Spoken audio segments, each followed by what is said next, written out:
chiméra. Vous riez, l'ami, de l'échec de ce projet de chemin de fer en Sibérie, qui a pitoyablement échoué de par la rigueur de son hiver en calomniant les actionnaires de n'avoir pas tenu compte des réalités. Mon ami, auriez-vous fait mieux à leur place? Auriez-vous, devant la demande constante de vos fabriques, refusé au nom du profit de parier gros pour gagner gros? Oui, c'est ce que disait mon père à ma mère avant qu'il perde tout son argent au jeu. Moquez-vous tant que vous voulez. Face à la nature indomptable, qu'auraient pu faire ces hommes, si ce n'est lutter contre le vent? Leur échec n'est nullement la preuve que cela soit impossible. Ce mot d'ailleurs est ridicule, car le plus souvent, l'impossible, l'impensable est possible. Regardez l'existence du Nouveau Monde, le passage du cap de Bonne-Espérance, la remontée du fleuve Congo et la construction du canal de Suez.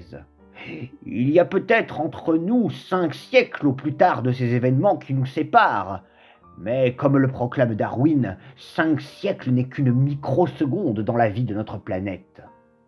Et puisque vous aimez tant rire de l'échec, je vais vous donner un vrai exemple où la bêtise humaine s'illustre et peut être pointée du doigt comme responsable de l'échec.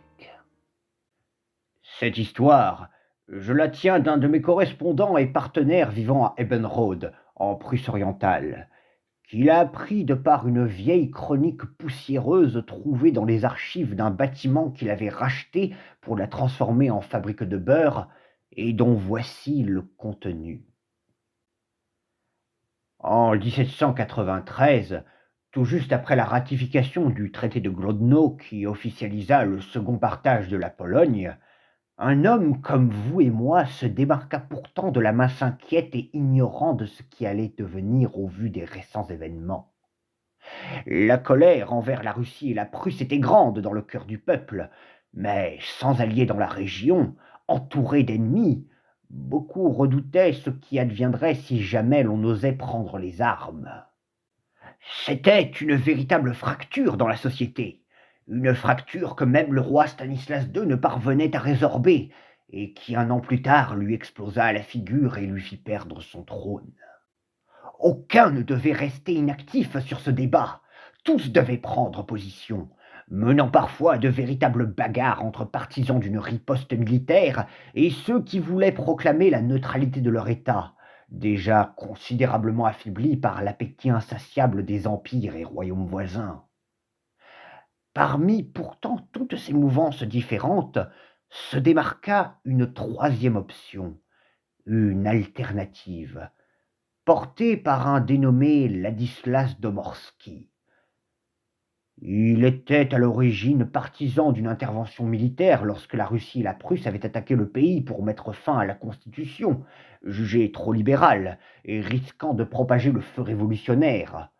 Mais à la suite de la bataille de Govne, d'où il était l'un des seuls survivants, il se rendit bien compte que face à la machine de guerre russe et l'encerclement qu'elle avait su tisser avec la Prusse et bientôt l'Autriche, la neutralité, bien que acceptable à court terme, ne serait nullement une option défensive durable pour la survie de la patrie.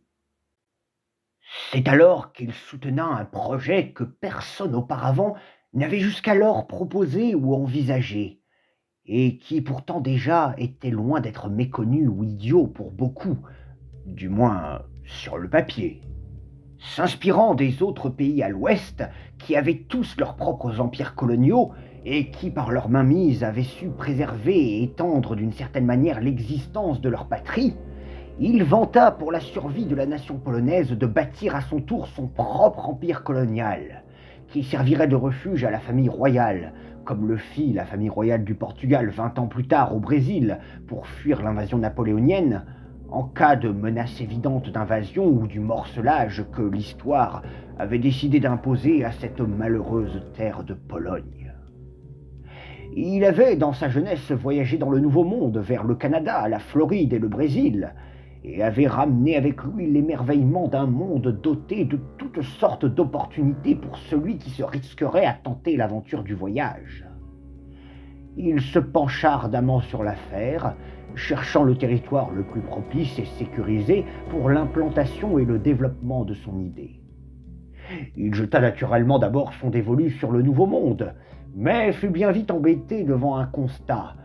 Bien que certaines terres n'étaient pas colonisées, elles étaient sous une forme d'influence d'empires puissants, et les prétendre siennes alors qu'on n'a aucune ville ni fort bâti reviendrait à se faire piétiner avant même d'avoir posé la moindre pierre.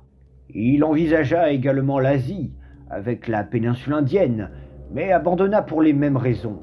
L'Angleterre et sa Compagnie des Indes orientales n'auraient pas hésité à mettre fin à l'entreprise si elles y percevaient la moindre menace pour son commerce. C'est ainsi qu'il se pencha un peu à reculons, mais bientôt très intéressé par ses recherches, sur le cas de l'Afrique. Cela faisait longtemps que les Européens commerçaient avec ces côtes, pour acheter des esclaves pour leur plantation dans le Nouveau Monde. Mais hormis quelques comptoirs et colonies éparses, il n'y avait pas beaucoup de présence des grandes puissances sur ces terres, en raison du climat, difficile à s'acclimater pour un Européen, et d'une certaine crainte et rumeur des peuples locaux. Il y avait donc malgré tout la possibilité de s'immiscer au milieu sans crainte d'offense ou de représailles pour s'établir en toute tranquillité. L'implantation pouvait bien être pacifique ou tissée par des liens commerciaux. Des conflits seraient sans doute inévitables avec d'autres peuples, mais face à la supériorité technologique qui avait déjà fait ses preuves en Amérique, il n'y avait pas de raison que cela échoue. Il passa donc au crible toutes les cartes, revues et documents relatifs à ce continent, en cherchant avec minutie la perle rare qui permettrait de s'implanter et d'explorer les terres voisines. Il s'y voyait déjà comme un nouveau Christophe Colomb, posant les bases pérennes et remises à son souverain d'un nouvel Eldorado qui irait du golfe de Guinée à la corne de l'Afrique et qui assurerait l'enrichissement et la renaissance de sa nation après des années de souffrance et d'humiliation sous le diktat des puissances voisines. Entre deux analyses d'un ouvrage sur les comptoirs portugais, il dessinait sur un papier, s'inspirant du plan de la Nouvelle-Orléans, les contours et plans de la première ville qu'il fonderait une fois arrivé et qu'il baptiserait Cranierow, capitale et chef-lieu de la colonie de Nouvelle-Pologne. Lorsqu'il acheva enfin ses hypothèses et rêves, en la concrétisant de par un plan très précis de l'expédition et de son déroulé, il plaida dans des gazettes pour la mise en place de son projet, reprenant l'argument bien connu que le petit paysan pauvre pouvait devenir riche s'il se lançait dans l'aventure et la croisade messianique qu'était d'implanter et d'étendre le pouvoir de leur souverain sur des terres nouvelles, afin de redorer le blason de la nation. Il avait choisi comme lieu d'implantation un territoire situé à mi-chemin entre le protectorat de la côte du Niger et cette colonie allemande, le Cameroun, et pour assurer la totale réalisation de son œuvre, qu'il savait titanesque mais pleine de promesses, il lui fallait le soutien des grands du pays. Or, il ne trouva pas autant d'écho auprès de l'aristocratie et des bourgeois, qui voyaient certes que la chose pouvait être réalisable, mais pas par leur nation.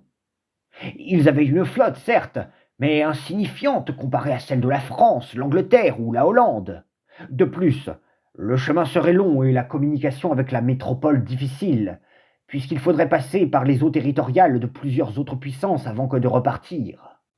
Enfin, s'il fallait dépenser de l'argent, il était plus urgent de le dépenser ici pour mieux rebâtir le pays saigné et humilié que de le dépenser dans un projet impensable, dans un coin perdu à des kilomètres de Varsovie.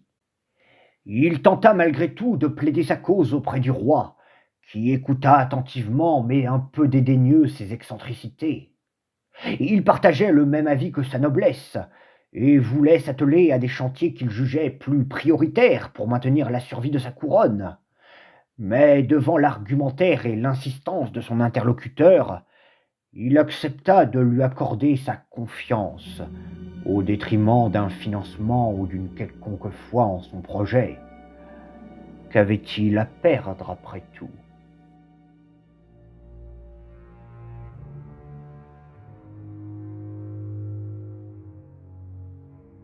Notre homme se lança alors dans le projet qu'il jugeait être l'œuvre de sa vie. Pour réussir dans sa mission, il allait avoir besoin d'un navire à la fois robuste pour affronter la mer durant le trajet jusqu'à son Eldorado, mais également puissant pour affronter d'éventuels pirates ou nations belliqueuses qui voudraient s'en prendre à son entreprise coloniale. Il dessina alors les plans d'un navire qui ferait passer pour une fourmi l'arche de Noé. Il engagea pour le construire un armateur anglais qui avait été dans sa jeunesse beaucoup sollicité par la couronne britannique pour la construction de leurs vaisseaux, mais qui avec le temps avait vu ses commandes diminuer de par la concurrence et le rachat des fabriques par l'État. Aussi, la commande de ce colosse jamais encore vu sur les mers fut pour l'armateur comme pour les ouvriers un travail de castor pour le mettre sur pied. Long de 70 mètres sur 11 de large, avec des mâts avoisinant les 50 mètres et armé de 80 canons, ce manoir était conçu pour dominer les 7 mers. Ces deux ponts richement décorés de sculptures en bois représentaient les aigles et le vitis, symbole de la couronne et témoignaient de la grandeur et de l'ambition du projet. La cale était capable d'accueillir une cargaison de 400 tonnes, bien à l'abri par une coque en chêne robuste. Il avait enrôlé des matelots hollandais et français aguerris, qui pourraient assister les recrues polonaises et les soldats dans la manœuvre en cas de pépin. Ce vaisseau accueillait pas moins de 650 marins et 200 soldats, des mercenaires venus de Silésie et de Saxe pour la plupart, car ni la couronne ni les nobles n'avaient voulu engager leurs troupes, déjà bien accaparées aux frontières avec le risque d'une nouvelle offensive russe ou prussienne. Au total, il investissa dans la création de ce navire environ 3,6 millions de florins, sans compter la publicité qu'il fit dans cette entreprise, qui décidément ne tentait pas grand monde, et qui aurait dû lui mettre la puce à l'oreille. Car si l'équipage au total faisait dans les 850 âmes, c'était sans compter le principal lorsqu'on crée une colonie, des colons. Or, peu de gens nobles ou fortunés ne furent attirés par ce voyage au bout du monde, malgré les promesses de richesses apparentes cachées dans ces jungles inexplorées par les Occidentaux. Il y eut bien quelques-uns attirés par l'appât du gain, mais lorsque le jour de l'inauguration et du départ fut annoncé, avec la même folie des grandeurs que pour la création du navire, la populace destinée à s'implanter dans la nouvelle colonie était essentiellement composée de paysans et de gens pauvres qui avaient fui les persécutions dans les territoires pris par les Russes lors du premier et second partage, portant au total l'effectif logé du navire à 878 personnes qui n'allaient pas tarder à regretter d'être montées à bord.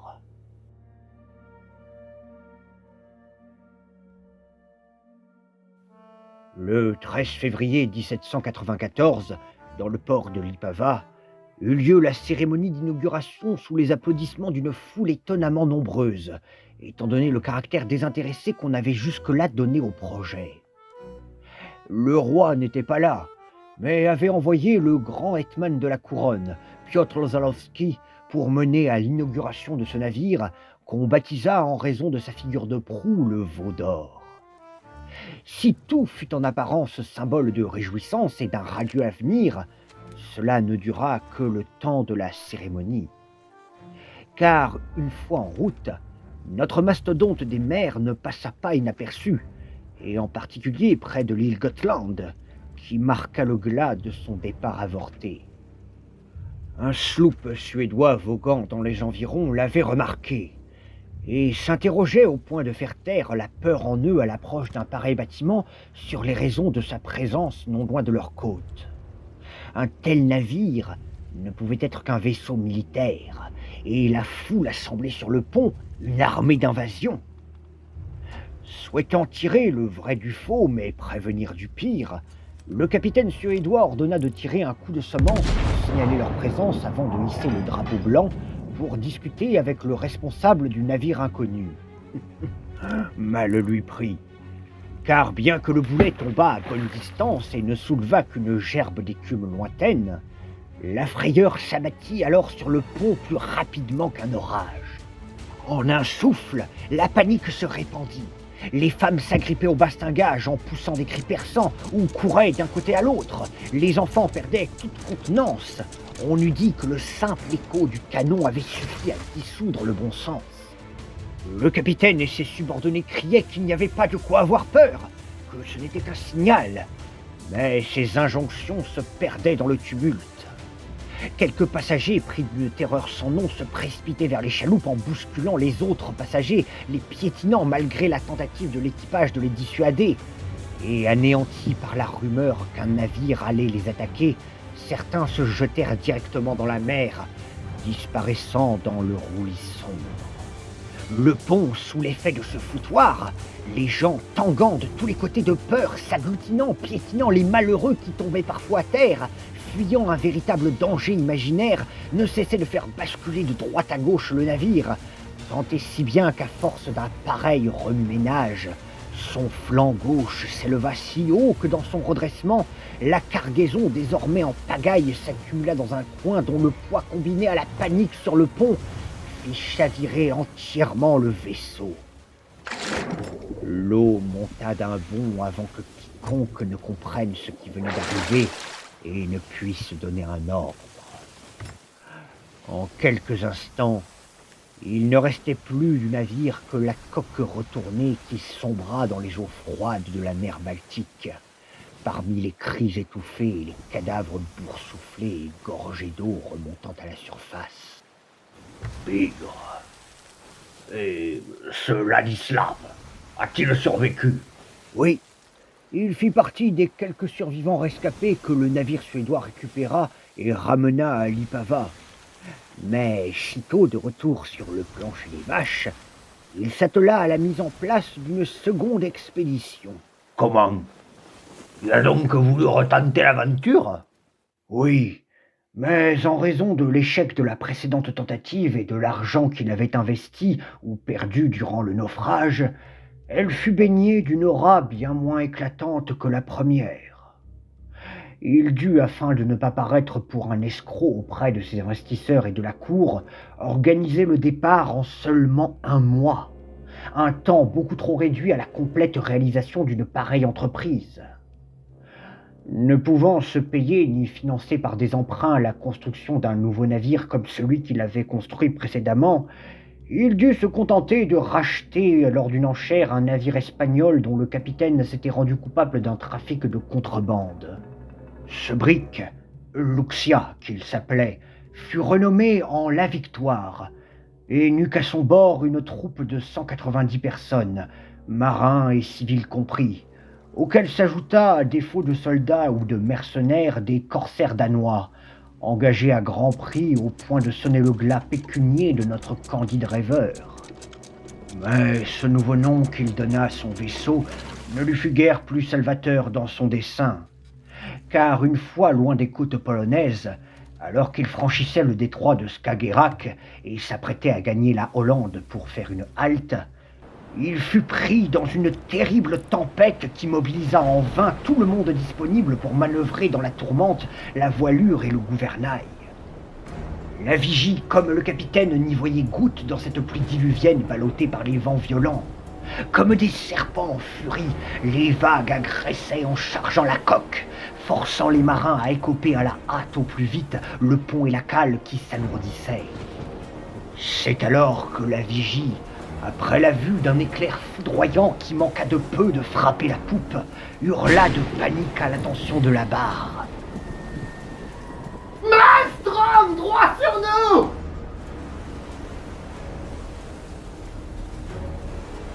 Il ne put l'éviter, et emporté dans le tourbillon abyssal ouvrant un creux dans la mer, le navire au cours de sa descente heurta des récifs d'ordinaire engloutis sous les flots, qui, telles d'obscènes griffes tranchantes, percèrent la coque, et firent sombrer à son tour la Victoire corps et âme.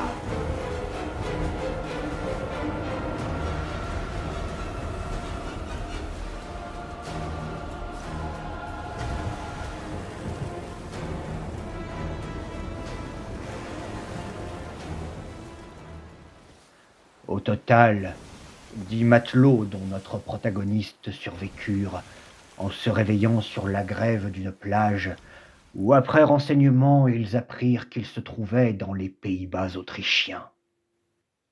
Et donc, cet homme dont vous nous avez tant parlé, comment a-t-il fini? Eh bien, sans le sou de par le naufrage, et ruiné par les dépenses qu'il avait faites précédemment, loin de ses terres natales et sans possibilité de faire appel à un quelconque ami pour retenter l'aventure, il se décida avec les quelques hommes survivants, puisqu'il ne pouvait plus faire fortune en prenant la mer, de devenir bandit de grand chemin. Quand on n'a plus rien, on se fait davantage bête. Tout à fait, mais sa carrière fut brève. Il tomba alors de son premier coup lors du pillage du hameau de Vlakenrode sur l'avant-garde d'un bataillon impérial et fut fait prisonnier avant d'être jugé et pendu haut et court au bout d'une corde. Voilà, mon ami, un vrai exemple de ce qu'est l'échec. Et j'espère qu'à l'avenir, lorsque vous en commettrez un, vous ferez preuve d'humilité en ne vous montrant pas plus orgueilleux qu'avant la chute, ou en vous faisant plus fou de vous croire à l'abri de l'infortune.